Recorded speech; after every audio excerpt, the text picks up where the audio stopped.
Her grandson gripped her wrist and snarled, "You're gonna die soon anyway." Ruth didn't scream. She didn't beg. She looked straight past him, at the hidden camera blinking behind the cabinet. "You just gave me everything I needed," she said. Trey blinked, confused. "What are you talking about, Granny?" But Ruth was already walking away, sealing the fate of the boy she once rocked to sleep. "All right, before we dive into this crazy story, do me a favor. Subscribe and tell us where you're watching from?" The kitchen tile was cold against her cheek, slick with oil and something darker, maybe her own blood, maybe just spilled gravy. Ruth tried to suck in air, but her ribs screamed in protest. She lay still, afraid that even blinking might shift her cracked bones. Somewhere beyond the island counter, the front door creaked open. Shoes squeaked on laminate. "Seriously?"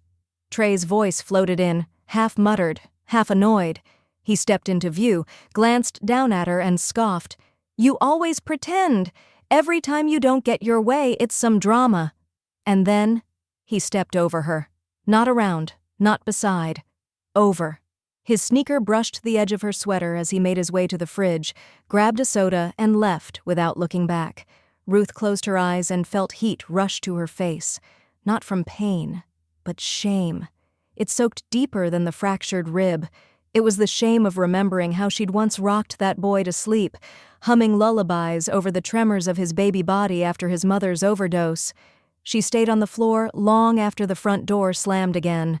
At one point, the clock in the hallway chimed 6, then 7. Her fingers tingled. She rolled inch by inch toward the lower cabinets, her breath hissing. The effort to crawl felt like dragging a piano across gravel. Eventually, she reached the couch, hoisted herself up, and collapsed into the cushions, panting, half numb. Through the walls, she heard Trey shouting into his headset. "Bro, I told you, Granny's nuts. She just laid there like she forgot gravity." Laughter. Game explosions. A muffled doorbell. Ruth sat in the dark, clutching a throw pillow, teeth gritted against the waves of pain. A delivery bag hit the front step. She watched from the window as Trey retrieved it with her debit card still in hand. Later, while he and his friends inhaled fries and wings, Ruth lay in bed, listening. It wasn't the food, or the money, or even the laughter. It was the indifference. She turned her head toward the nightstand and stared at the bottom drawer. It stuck slightly when she pulled, catching on the warped track. She yanked harder. From beneath a stack of old church bulletins and receipts, her hand found the key. She slid out of bed, gasping once when her weight shifted wrong, and shuffled to the closet. Under a folded quilt and her late husband's army jacket was a small wooden box. Faded but sturdy, the kind carpenters used before plastic took over. The words, "Private R.K." were etched in ink that had long since bled at the edges. She touched the lid with trembling fingers. Not yet. Not yet. Morning brought the groaning ache of bruised ribs, and Trey standing over her with a scowl. "You gonna do the laundry or fake pain all week?" he said, shaking an empty cereal box like it accused her too. Ruth didn't answer. She didn't wince. She didn't cry. She limped past him like a ghost moving through memory, her own silence a blade. When the door shut behind him, she went to her bed, lifted the quilt, and placed the wooden box on her lap. Her breath was shallow, her hands steady. She turned the old brass key, and the lock clicked. Inside were sheets of paper browned with time. One said, "August 9th, Trey used my debit card at 3:42 p.m. under R. Kelly, called Chase. Logged." Another, "Spoke to Alan. He'll wait for my signal." Below it, a small flip phone and a list of passwords, names, and transaction dates. She stared. She remembered. And then she smiled. Ruth quietly observes Trey using her laptop while she's on painkillers. Not yelling. Dismissal. That's what Ruth couldn't forgive. Not what Trey said. How lightly he said it. "Relax, Granny. I got it." He said it over his shoulder while tapping away on her laptop, slouched in the kitchen like he paid the mortgage. The room still smelled faintly of icy hot from the patch Ruth pressed over her ribs that morning. Every breath reminded her she hadn't imagined the fall. She watched him from the hallway, clutching her warm mug of tea, the steam curling against her face like a warning. He thought she was still doped up from the pain meds. "Ordering groceries," he said without turning. "You said we were out of paper towels." But his fingers weren't clicking Amazon or Kroger. They moved too quickly. She knew those rhythms. She knew her own bank's layout better than her own backyard at this point. The logo blinked at the corner of the screen. She saw the familiar red and gray outline of Citizens First. She took a slow step back, said nothing, and padded to her room like a phantom. That night, when Trey left to meet a friend, Ruth pulled out a spiral-bound notebook she hadn't used since her daughter's funeral arrangements. She flipped past blank pages until she found a clean one and wrote at the top in careful, slanted pen, "Trey, unauthorized charges April 3rd, $42.99. Apple purchase, April 4th, $198.76. Gameplay Store, April 5th, $61.22. Grubhub, April 6th, $1,362. AC transfer, unknown." By April 9th, there were 12 entries. 12. Her ribs still throbbed, but she pulled on her spring coat and made her way to the local branch the next morning. The woman behind the counter smiled too much, a pity smile. "How can I help you today, Mrs. Kelly?" "I want to see every transaction on my checking account from March 25th onward," Ruth said. Her voice wasn't angry. It was even like slicing cold pie. The teller's brows lifted slightly as she scanned the monitor. "Looks like you've had quite a bit of activity." "Show me." The printer spat out 10 pages. Ruth sat at the little desk they reserved for loan paperwork and spread them like a poker hand. Cash App, Venmo, a gas station in Trenton, DoorDash from somewhere called Wing Criminals, Atlantic City tolls, $6,243.80. Gone. Ruth stared for a long time. Then she folded the printouts, stood, and asked for a new checking account. "Maiden name," she said. "Virginia records should have me as Ruth Ellen Kendrick." "No problem. Want to close the other one?" "Not yet." That afternoon, she changed her online banking password. She paused when the security question came up. "What was your daughter's favorite flower?" She typed it slowly. "Magnolia." At home, Trey was already fuming. "Why's the Wi-Fi down?" he barked from the living room. "I got an online exam." "Router's acting up," she called. He stormed into her hallway and tried the door to her bedroom, locked. She sat quietly inside, screwing in the new bolt she'd picked up at Home Depot. She could still hear his sneakers pounding back down the hall. Slam, slam, slam. He wasn't used to locked doors. Later that night, while making tea, Ruth emptied the trash bin in the kitchen. Paper crinkled.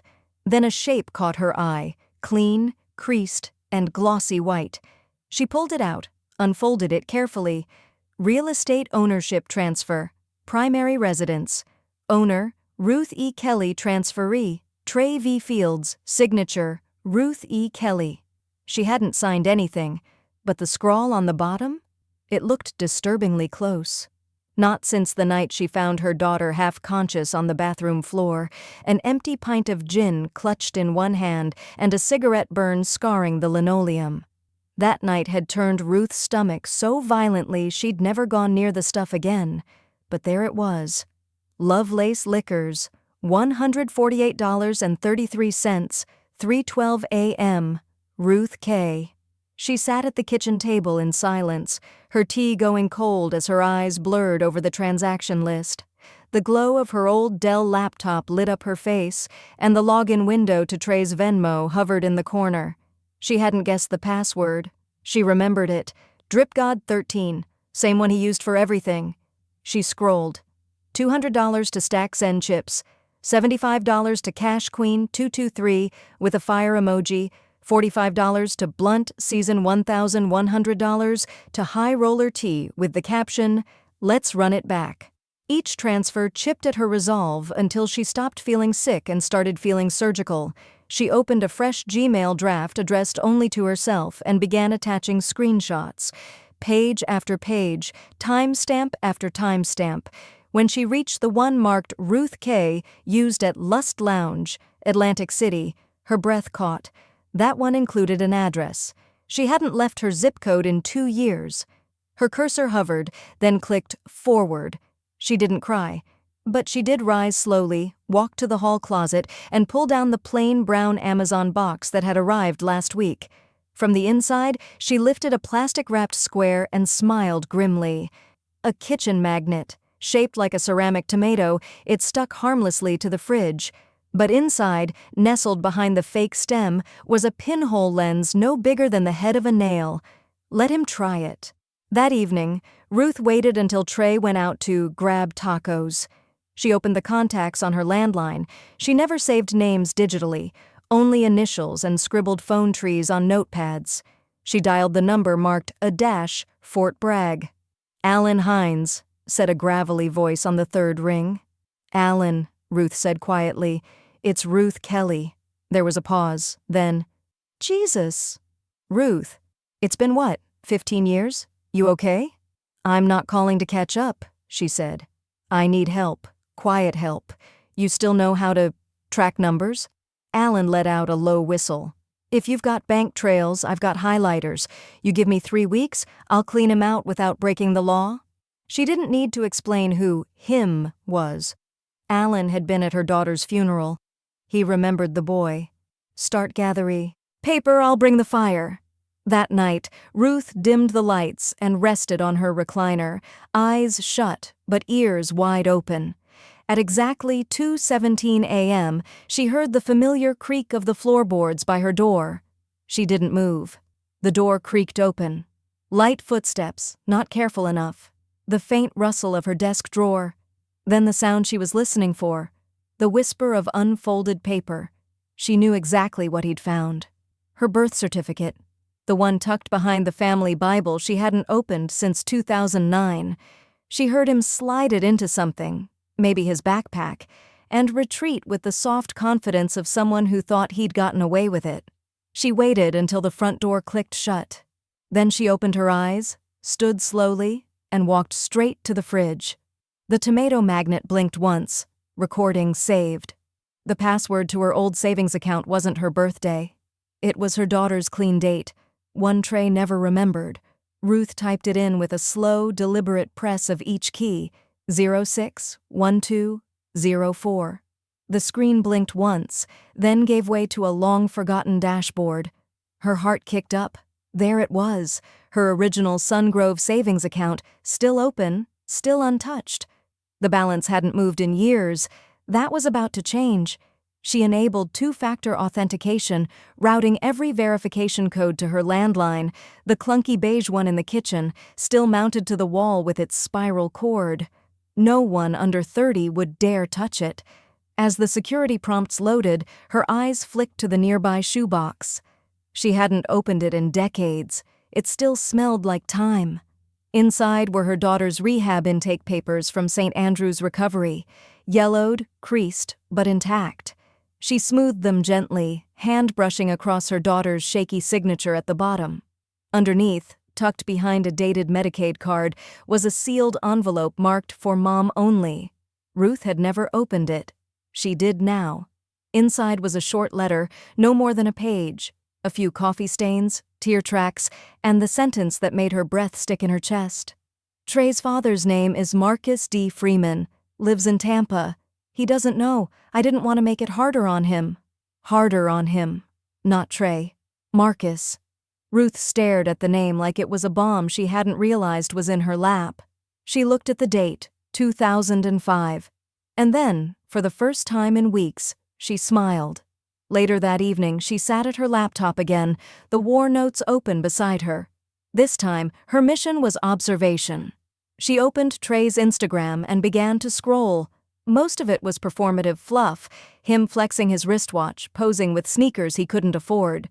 But the real story was buried in the DMS. She knew the reset trick. Forgot password? Routed through the Gmail he'd signed up with on her old desktop. She reset it, waited for the ping on her backup inbox, and logged in.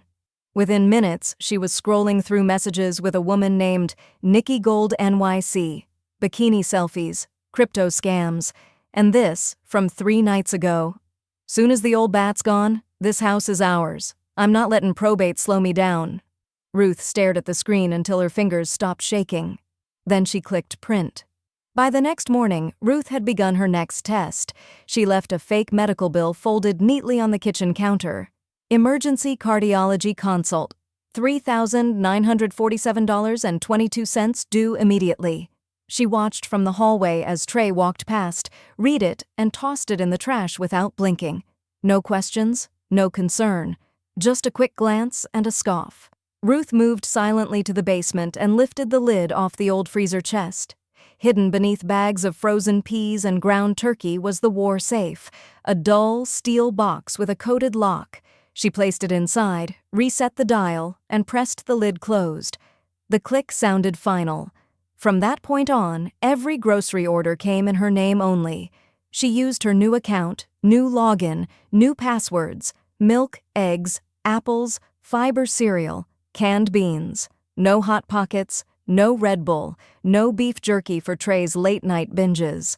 That afternoon, she sat down at the typewriter she hadn't touched since her daughter's parole appeal.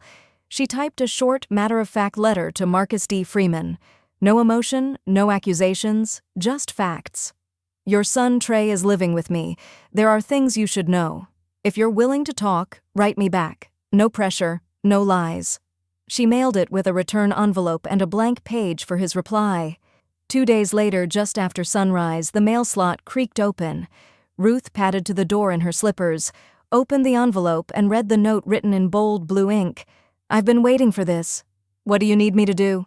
The morning air had that dry snap to it, the kind that made Ruth's bones ache before she'd even left the bed. She sat up slowly, pulling the faded cardigan tighter around her shoulders, and listened. Trey's bedroom door was closed. His heavy bass music leaked through like a heartbeat she could never sync to. She grabbed her purse, quietly slipped on her orthopedic shoes, and called out toward the hallway. I'm heading to that memory test the clinic scheduled. Don't wait on me. No reply. Just a grunt, followed by the sound of rapid gunfire from his video game. She slid into Alan's pickup an hour later, clutching the manila envelope like a blood sample.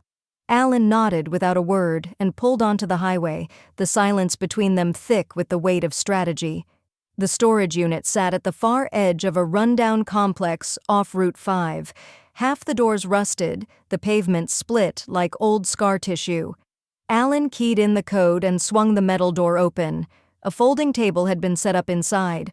On it, a battered composition notebook, Ruth's old banking statements organized by year, a prepaid burner phone, and 3 stamped, notarized estate documents she'd signed under Alan's supervision.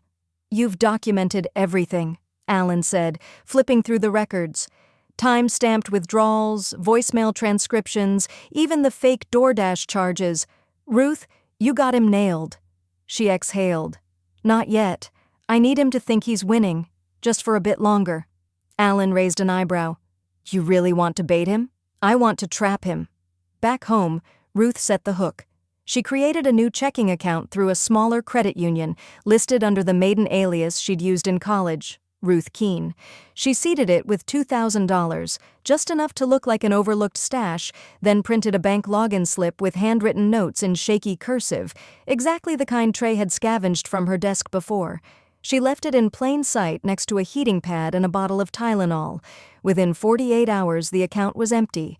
All $2,000 transferred in $200 intervals to a Cash App, alias she already knew belonged to Trey. He didn't even try to hide it. That evening, he swaggered through the kitchen with a greasy bag of wings and a 12-pack of soda, tossed his jacket over a chair, and grinned. "Memory test go okay, Granny?" he asked, voice syrupy. She smiled softly. I forgot I had that account. Guess lucky you remembered before the bank did. Ruth held her face still. In the quiet of night, she sat with a steaming mug of chamomile, her checkbook open in front of her.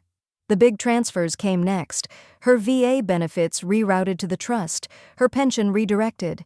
Every bit of stock she still held from Walter's old rail job cashed and moved to an entity with Alan as trustee. The money was safe now. Trey could scream into the void all he wanted. She walked to the bedroom and unscrewed the back panel of her antique jewelry box where she'd embedded a discreet camera. Its lens now faced her bed. angled perfectly to capture anything that happened while she slept. Alan had helped her set it up, said it was cheap insurance with high returns, and it paid off sooner than she expected. That night, around 2:17 a.m., she cracked one eye open when the hallway floor creaked, the sound sharp and deliberate. Trey. She stilled her breathing, letting her body fall limp like a woman deep in sleep. He opened the bedroom door slowly, a sliver of hallway light slicing across her quilt. She heard the whisper click of a phone camera, once, twice, then again. The light glinted briefly as he picked up something from her nightstand. She heard the prescription bottle rattle. The next morning, Ruth reviewed the footage on her laptop with trembling fingers. There he was, crouched over her side table, photographing every medication label, painkillers, heart meds, her inhaler, each one documented like he was building a dossier. Ruth leaned back in her chair, pulse steady, hands cold. Alan had told her once, "People like Trey don't just cross lines. They erase them." It started just after midnight. Ruth sat in her recliner in the den, robe cinched tight, laptop glowing softly in her lap. Trey's bedroom door had slammed shut 2 hours ago. The house had gone still, but Ruth's fingers moved like clockwork. Each click was a closing door. First, her real savings account, the one with the lump sum pension she'd never mentioned.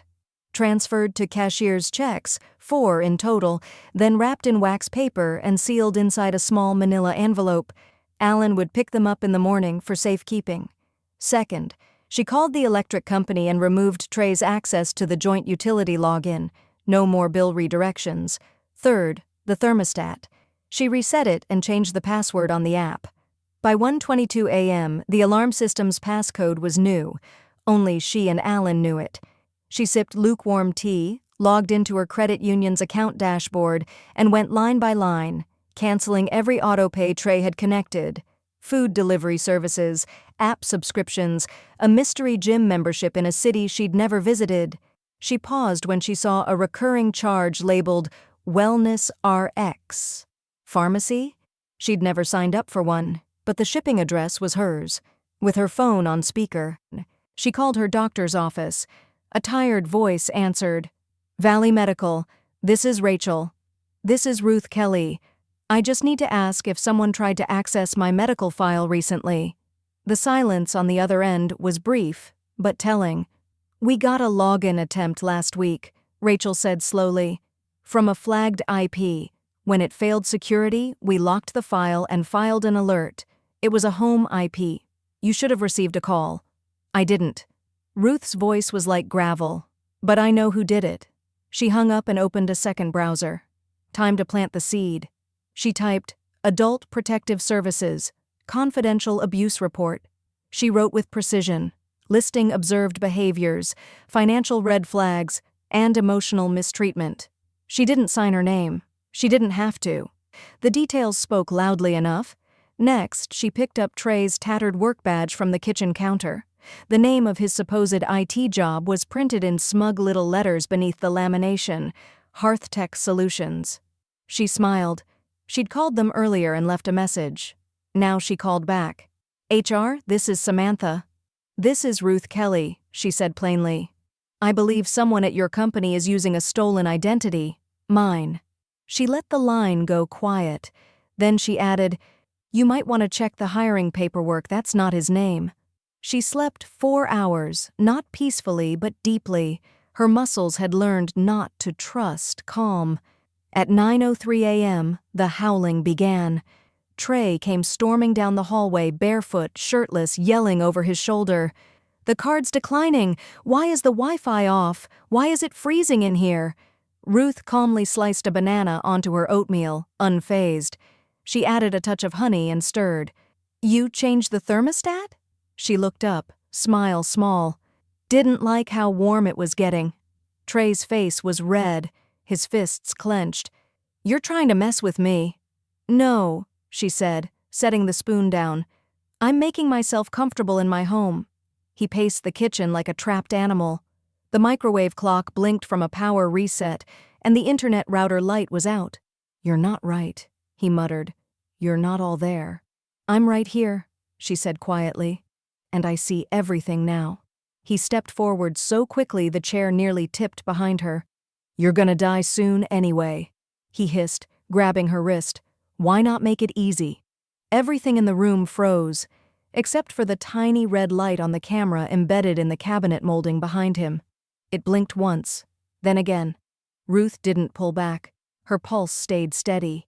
She looked him in the eye, calm and steady, and said, "Thank you." Trey blinked. For what? But she didn't answer. She simply stood, walked to her room, and locked the door, leaving him standing there, confused, angry, unaware he'd just stepped into something far larger than himself. Ruth sat with her back straight, hands folded, the mid-morning sun warming the front porch. Alan leaned against the railing, his silver beard catching the light. She handed him the flash drive like it was a relic. On it, the clip of Trey grabbing her wrist and saying what no grandson should ever say. Alan watched it once, jaw tightening with every second. When it ended, he didn't say, "I'm sorry." He didn't offer pity. He said what Ruth needed. "It's enough to start." Ruth nodded. "Then let's start." She didn't wait. That afternoon, she uploaded the clip to a private folder, then took a screenshot and messaged it to Trey's online girlfriend, the same girl he'd bragged to about getting Granny's place soon. Ruth had found her by scrolling Trey's tagged posts. Her username was something cute and brittle, at Cinnabons for life. Alongside the video, Ruth typed, "You still want in?" No response came, but Ruth knew better than to expect one. Seeds didn't shout when they grew. They pushed through soil in silence. She began losing her keys on purpose, slipping them under couch cushions, behind the sugar tin, once even inside her bra. Each time she'd stage a mini-search and watch Trey's reaction. The first time, he sighed. The second, he snapped. By the fifth, he accused her of faking memory loss for attention. She caught it all on camera. That weekend, while Trey was out job hunting in his pajamas, Ruth methodically boxed up her valuables. Her wedding china, her late husband's medals, the sapphire brooch she wore to her daughter's high school graduation. She labeled the boxes in code and loaded them into Alan's truck. "What are we calling this one?" Alan asked, lifting a crate. "Frosting pans," she smiled. They both knew there wasn't a cupcake in sight. That night, she unsealed the shoebox beneath her bed, war correspondence from her late husband, Will, mostly typed letters, some with smudged stamps, others with cryptic scribbles along the margins. One envelope held a small card with strange slashes and dots, an encryption code he'd used in his army days. She held it to her chest like a rosary. Morning came. Ruth poured herself coffee and sat beside Alan in the back room they'd turned into their unofficial war room. He placed a folder on the table. "You were right," he said grimly. "He's taken out 4 online loans, all under your name, fake phone numbers, rerouted bank aliases. One account is under the name R. Keeley." Her breath left her slowly, like air leaking from a tire. "Do they know?" "Not yet, but the IRS will." She tapped her fingers once on the table, then reached for her rotary phone. The receiver felt heavy but sure in her hand. She dialed the IRS fraud line and listened to the recorded options before selecting Report Identity Theft. She gave her name, then Trey's, then the alias, then the transactions. When she hung up, the quiet in the house wasn't peace, it was waiting. Ruth returned to the kitchen. The light was golden through the blinds, striping the linoleum like tiger skin. She made a ham sandwich, ate half, then wrapped the rest for later. She didn't know what Trey would do when the hammer fell, she just knew it was coming. An hour later, Trey was upstairs gaming when his phone rang, shattering through the walls like a dropped bottle. Ruth heard him shout, "Who the hell is this?" A pause. "You think I'm dumb enough to fall for that scam?" Another pause, longer this time. "What do you mean, federal notice?" She closed her eyes and let the sound of it wash over her. The stumble in his voice, the fear he couldn't swallow fast enough. The IRS didn't do prank calls. And this one? It was very real. It purred like arrogance, that Dodge Challenger, matte black, low and loud, parked like a trophy in front of her modest one-story ranch. The red bow perched on the hood like an insult. Trey stepped out grinning like he'd won something. "What do you think?" he said, swinging the key fob like it was made of gold. "It's an investment. Real estate's too slow? This question mark. This holds value." Ruth blinked against the sunlight, her fingers curled around the hem of her sweater. "Looks fast," she murmured. "It is," he said, practically vibrating with ego. "New rims? Custom wrap? Got it for a steal from Whitaker Auto." Ruth's gaze didn't leave the car. "Whitaker Auto, you said?" "Yeah, guy gave me a deal 'cause I paid up front." He leaned in closer and dropped his voice like a man revealing state secrets. "Cash, well, card, but still. Smart, right?" She smiled, the kind that meant something different behind the teeth. "Very." That afternoon, while Trey bragged on speakerphone to a friend about taking control of Granny's finances, Ruth sat at the kitchen table, the dealer name scribbled on a notepad beside her. She typed deliberately, like every keystroke was a nail in a coffin. Whitaker Auto had a website. More importantly, they had an online financing tool. She filled out the Contact Us form, claiming to be a fraud victim.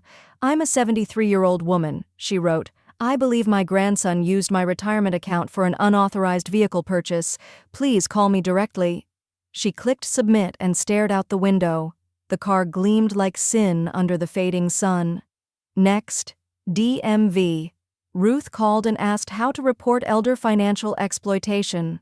When they transferred her, she described the transaction, gave her name, the last 4 digits of her social, and let them know the card in question had been compromised. The woman on the other end listened carefully. By sundown, Ruth received a bank alert. The last active credit card in her name had been flagged and frozen.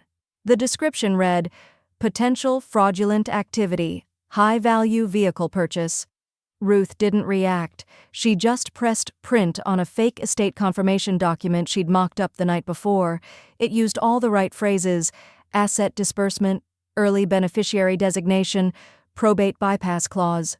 She emailed it to Trey's burner address with a short subject line: "You're inheriting early. Congrats." Within 20 minutes, Trey was live on Instagram, the challenger in the background. Red bow still attached. "Yeah, we up now," he was saying to a dozen viewers. "Granny finally did something right. Said I'm getting the house early, so I figured might as well pull the trigger." Ruth screen recorded the whole thing, making sure to catch every mention of early inheritance and "my money now." The next morning, Whitaker Auto called. "Ms. Keeley?" a woman asked. "Speaking. This is Dana from the dealership. I reviewed your form and I'm so sorry. If you're telling me that account wasn't authorized, we absolutely want to make it right." "I am," Ruth said, her voice steady, "and thank you." By lunch, Dana had sent Ruth the full purchase document. Trey had forged her signature. Ruth slid the paper into her growing evidence folder and poured herself a cup of tea. She stirred honey into it and let the steam fog her glasses, the smell of lemon balm and peppermint surrounding her like armor. Dinner came. Trey was unusually cheerful, loud in a way that tried too hard. Ruth ladled soup into a bowl and placed it on the table.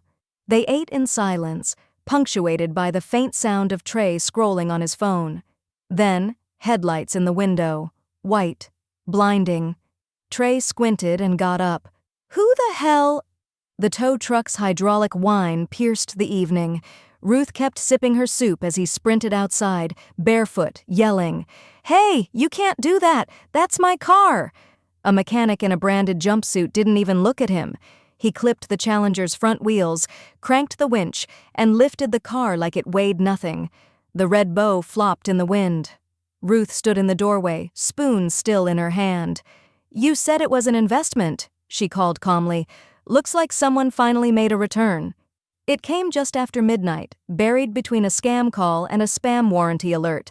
The voice was deeper, hoarser, but still carried the same quiet regret it had the day he left with a duffel bag and a hangover that nearly ended him. "Ruth, it's Marcus. I got your letter. I didn't know. If there's still time to make it right, I'm ready."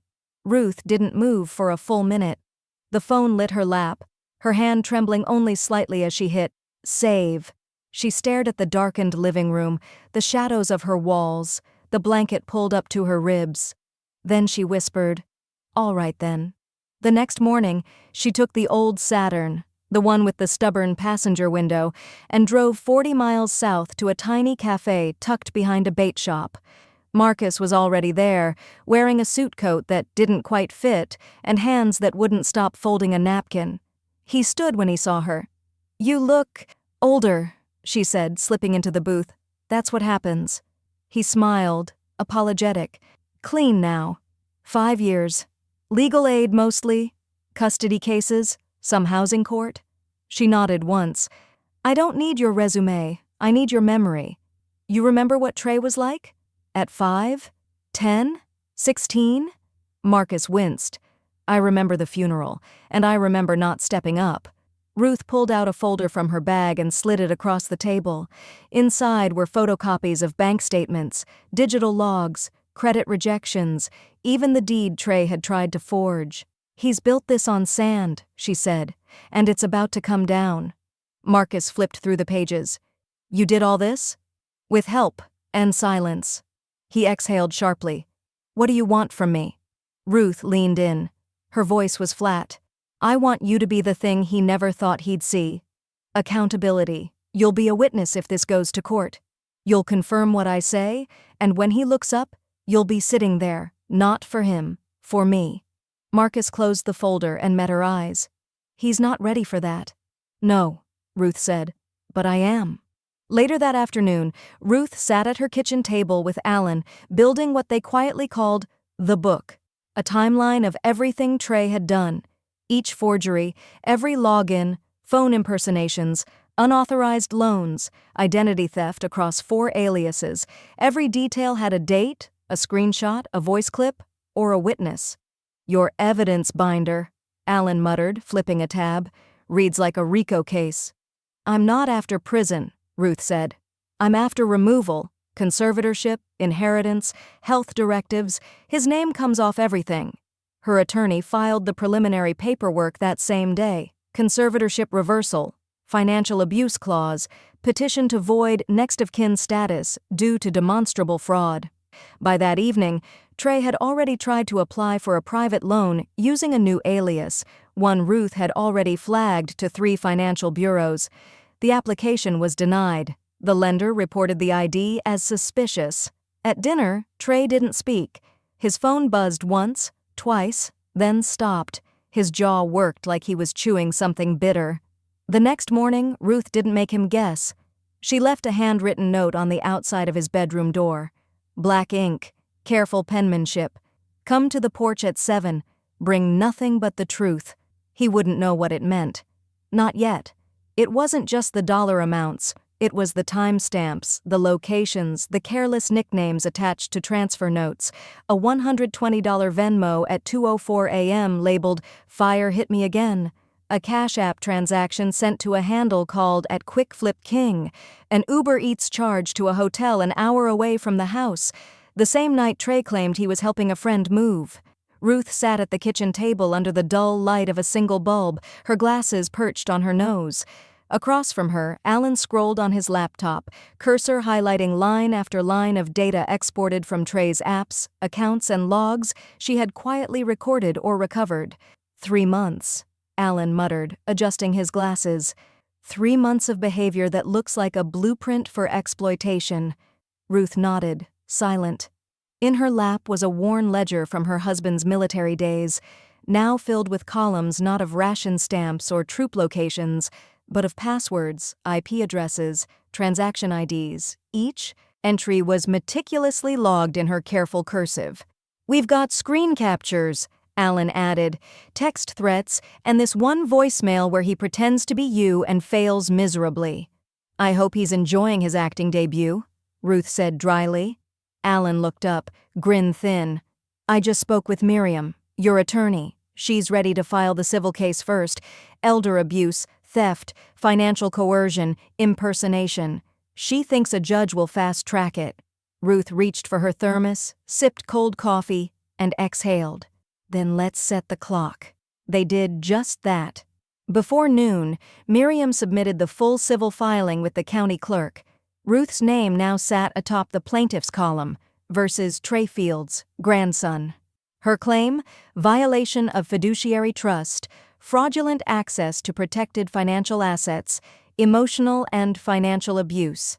Next stop was the sheriff's office. Ruth walked in wearing her powder blue church jacket, shoulders squared. She handed over a manila envelope, thick with documents and a USB drive. "I'm here to file a formal deposition," she said. "This is about elder exploitation, and I've brought receipts." The deputy didn't scoff. He took the packet with both hands and nodded. Back at the house, Ruth moved fast. She called the power, water, and gas companies and revoked Trey's access from every shared account. She rerouted all utility communications to her new email under her maiden name. Her name, Ruth Kessler. By mid-afternoon, Trey had caught on. He stormed into the house just as Ruth was closing the blinds. His voice cracked with disbelief. "What the hell happened to the Wi-Fi? I can't even sign into PayPal." "Try a library," Ruth said, not looking up. He scoffed. "You did this to get back at me for nothing. You're losing it, Granny." Ruth's smile didn't reach her eyes. "No, sweetheart, I'm just finding it." The next day, she walked calmly into the bank for a scheduled appointment with Miriam to finalize the trust's new configuration. But Trey had followed her. He pushed through the doors like he owned the place, shouting her name like a curse. 2 guards intercepted him before he reached the desk. "You're harassing a client," one said. Ruth didn't flinch. "Escort him out. He's not on any of my accounts anymore." Outside, Trey flailed, shouting half-truths, demanding to be let back into a life that no longer had a space for him. Ruth turned her back to him without a word. By the time he drove back to the house, still seething, it was past dark. He parked haphazardly, half on the grass, half in the driveway, and ran up the porch steps. The front door didn't budge. A silver padlock hung where the handle had been. Pinned next to it, taped over the mail slot, was a letterhead with bold black letters stamped in red. "This residence is under civil review. Trespassing will result in prosecution." She read the message 3 times before her hand stopped shaking long enough to tap "Screenshot." The profile photo showed a man in a hoodie with mirrored sunglasses standing beside a low-end sports car. His name, probably fake, was Jay Hunter, and his grammar wasn't sloppy. That was the part that chilled her. It wasn't rage texted. It was careful, like a receipt left on purpose. The timestamp was 3:11 a.m. Ruth slid the phone across the kitchen table to Alan, who raised an eyebrow as he read. "You think this guy's bluffing?" she asked quietly, voice brittle but steady. Alan shook his head, already pulling his laptop from its case. "Not bluffing, boasting." Within an hour, Alan had traced 2 of the 4 aliases Trey used for crypto wallets. One was under a defunct gaming tag he used in high school. The others? Sloppy creations tied to prepaid cards and burner emails, evidence of both fraud and desperation. The payment trail zigzagged through betting sites, gift card services, and peer-to-peer lenders. Some of the funds had landed in a known offshore crypto exchange, but all of them pointed back to Trey. "That's stolen money," Alan muttered, "and it's being funneled through your name." Ruth pressed her palms against her thighs. The house was quiet. Too quiet. No TV from upstairs, no music bleeding through the bathroom door. Trey had gone silent online too. A silence that felt more dangerous than noise. She opened her laptop and pulled up a blank Word document. At the top, she typed in bold, "Obituary, Trey Allen Fields, digital ghost." Line by line, she wrote not his death, but his erosion. A man who pawned legacy for fast cash. A grandson who stepped over the woman who raised him and still demanded her name as currency. She didn't cry while writing. She didn't pause. Each sentence felt like a cut being stitched shut. When she was done, she logged into her old Facebook account and posted, "I'm done being quiet. For anyone who needs to hear it, silence is over." Within minutes, the post began to spread. People she'd gone to church with, old neighbors, even one of her daughter's old sponsors liked or shared it. No one knew exactly what it meant, But it didn't matter, it was enough. And then came the tidal wave. Trey's girlfriend, or maybe ex-girlfriend now, posted a TikTok. She sat in her bedroom, red-eyed and furious, holding up screen-recorded DMs where Trey promised a down payment for an apartment once Granny's house clears. Her voice cracked as she read aloud a message. "She's old. She's forgetful. I'll get it all soon." The video blew up. Comments poured in.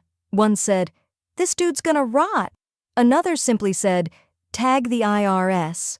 Ruth watched it all unfold in real time. She didn't reply, just copied the clip link and added it to her binder. Evidence came in strange forms now, viral videos, crypto screenshots, forged PDFs, but it all stacked the same. Miriam, her attorney, called that afternoon. "It's time to remove him," she said bluntly. "Medical directives, emergency contact, all of it."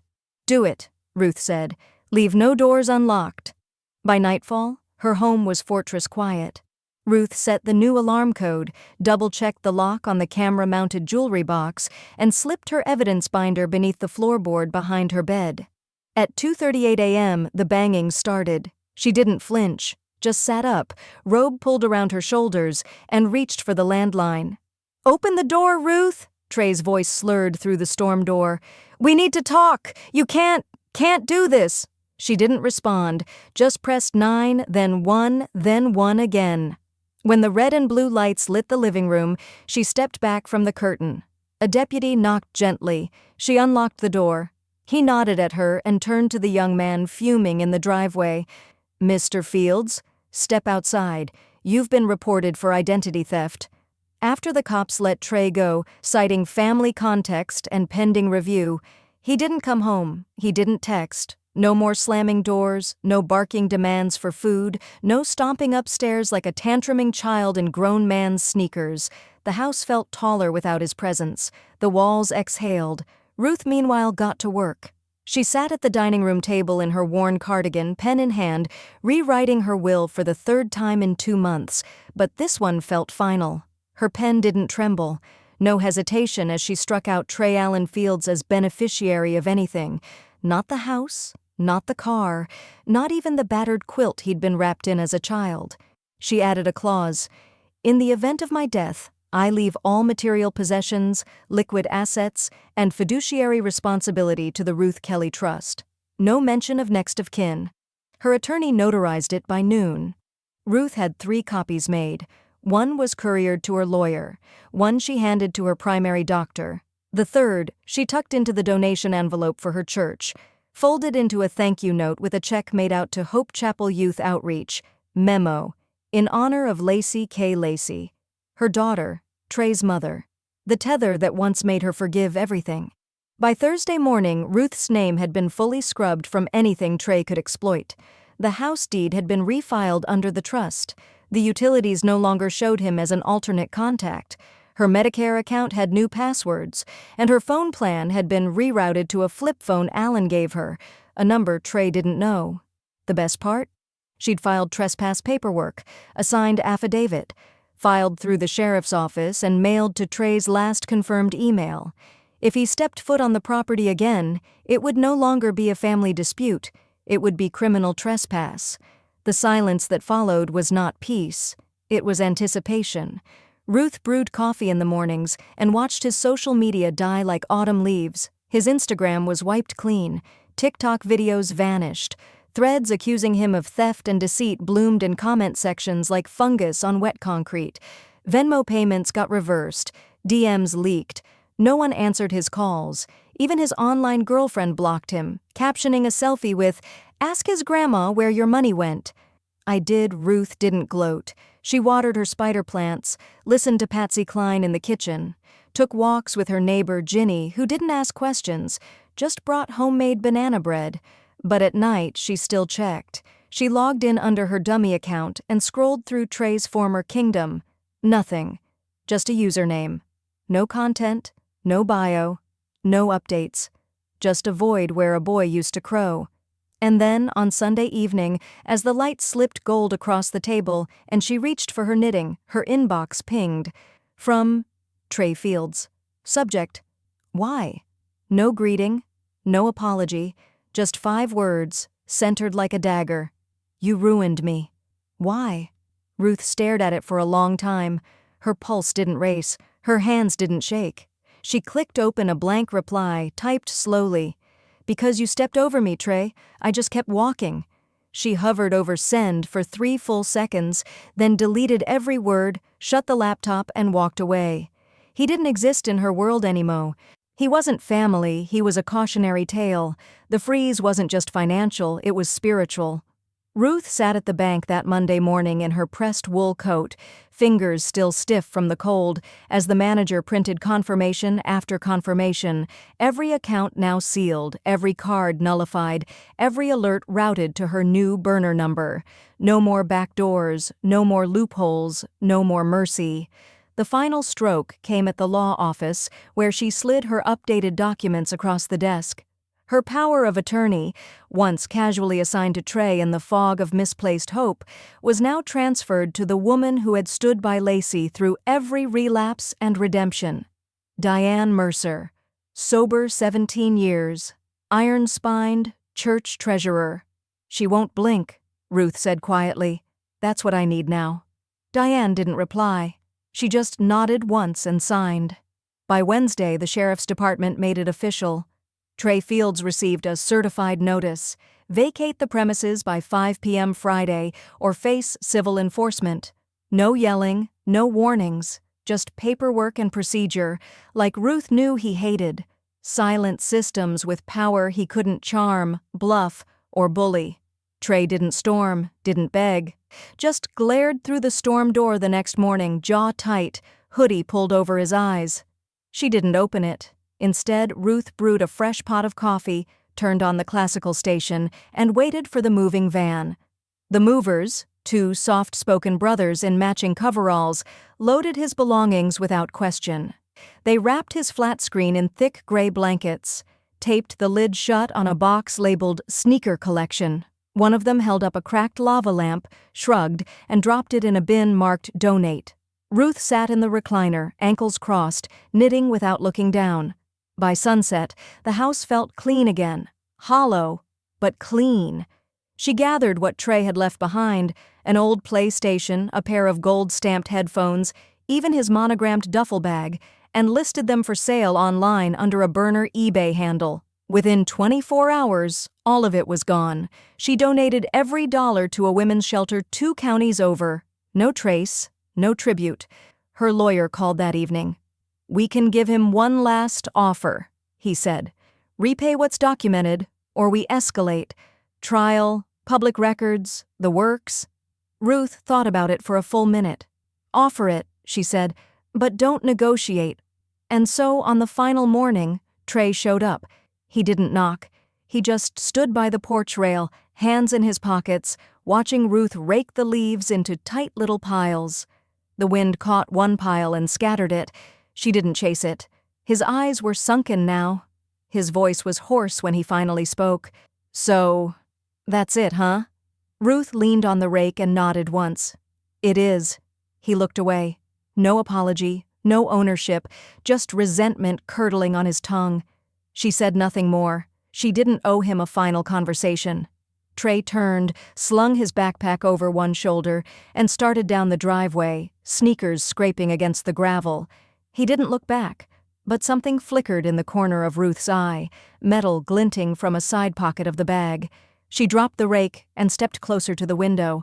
Inside the mesh pocket, her wedding ring, the one she hadn't worn in decades but kept always in the velvet box in her nightstand drawer.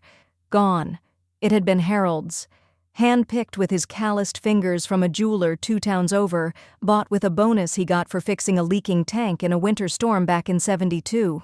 It wasn't flashy, just a narrow gold band with a scratch across the side where Ruth had caught it on the old screen door the day he proposed, but that scratch was theirs, like a wrinkle in the skin of memory. Now it was gone. She sat in the back pew of First Methodist, her coat still buttoned, the morning chill clinging to her like old grief. The sanctuary was empty, except for the soft creak of wood and the faint scent of lemon oil and candle smoke. Pastor Lane spotted her and came down the aisle quietly, not like a man in a hurry, more like someone approaching a living question. "I think I made him this way," Ruth said before he even sat. Lane's brow furrowed, but he didn't interrupt. She folded her hands over her lap and let the silence stretch, like testing the depth of a pond before stepping in. "When Lacey died," she said, "I wasn't just sad. I was guilty. Guilty that I didn't catch it sooner. Guilty she chose that path. Guilty I was relieved when it ended. And Trey, he was what was left of her." Lane leaned forward, elbows on knees. "That's a heavy thing to put on a child." "I didn't mean to," she whispered, "but I think I kept letting him hurt me so I could pretend I was helping her." He nodded, slow. "That ring was a symbol, but you're the legacy, you. Still here, still standing." She swallowed, throat tight. It wasn't just a ring. It was a promise. Ruth stood that afternoon and walked the 3 blocks to the sheriff's substation. The officer on duty was young, barely shaving age, but she gave her statement crisp and clear. Theft, suspect known. Evidence in a screenshot from Facebook Marketplace. Listing number 2243989, gold ring, vintage, sentimental value. Price, $200 or best offer. An hour later, she got a call from Al Jenkins, who ran the town's only pawnshop and had once driven Harold to the ER when he split his chin on a fishing trip. "Ruth," he said, "I didn't know it was yours, but I held it. I can hold it again." The ring came home 2 days later, wrapped in brown butcher paper, warm from Al's palm. Ruth held it to the light. The scratch was still there. That familiar line of imperfect history. She closed her fingers around it and breathed deep. She had it resized the next morning. The jeweler's hands were gentle, careful. Ruth watched the gold warm under the torchlight, melt slightly, reform. A small adjustment, but a powerful one. When the ring slid onto her finger again, perfect fit, it felt like stitching a chapter closed with real thread. But closure wasn't quiet. That evening, Ruth sat at her kitchen table with her war journal open beside a brand new microphone. Her granddaughter's old laptop hummed quietly, screen glowing with a recording app. A title filled the top banner in bold text. "Inheritance, What I Took Back." She pressed record. Her voice, steady, honest, a little cracked around the edges, filled the room. "I'm not telling this because I want pity. I'm telling it because I spent too long pretending silence was strength. It isn't. It's just armor that rusts, and eventually it cuts you." She talked about Lacey, about Harold, about Trey, not as a monster, not as a villain, but as a boy who'd never learned to see women as anything but tools for survival, and how she'd let him stay that way too long. The first episode was raw, unscripted, unedited, but it was real. She hit upload. The file spun, processed, published, and then her phone buzzed. A notification. Voicemail. One new message. She tapped to play. Trey's voice crackled through the speaker, strained, low. "I'm sorry, please just talk to me once." Trey's face went pale under the fluorescent lights. His hands trembled as he slid the form back across the counter, the corners curling like leaves in fire. The woman behind the glass didn't flinch. Her name tag read Verna, and her eyes held the same neutral steadiness Ruth used to wear when Trey lied about finishing schoolwork. "But there has to be something," he muttered. "A review, a reconsideration. This is all just, my grandma got confused, that's all." Verna didn't blink. "Sir, your credit score is flagged under federal fraud investigation. You're no longer eligible for any lines of credit, loans, or secured banking services through this institution." Trey's mouth opened, then shut. His reflection in the marble counter looked thinner than he remembered. Unmoored. Faint sweat broke at his temple. He took out his phone and fired off a text with shaking thumbs. "You got what you wanted. Now, can we talk? Please." It never delivered. Ruth had blocked him. The air smelled of lilac and clean earth. Ruth moved slowly along her garden bed, fingers pressing down into the soil with practiced ease. Beside her, Olivia knelt with a trowel, tongue caught between her teeth in concentration. The girl had a stubborn streak Ruth admired. "Tomatoes need space," Ruth said gently, pointing. "Otherwise, they fight each other for light, just like people." Olivia smirked. "You mean like Trey?" Ruth didn't answer right away. She placed a seedling in the hole Olivia had dug and smoothed the dirt with her palm. "No," she said finally, "I mean like me. I kept trying to grow him in shade." The church youth group had brought Olivia into her life 3 months earlier. A 17-year-old firecracker with more anger than direction and a hunger for female guidance.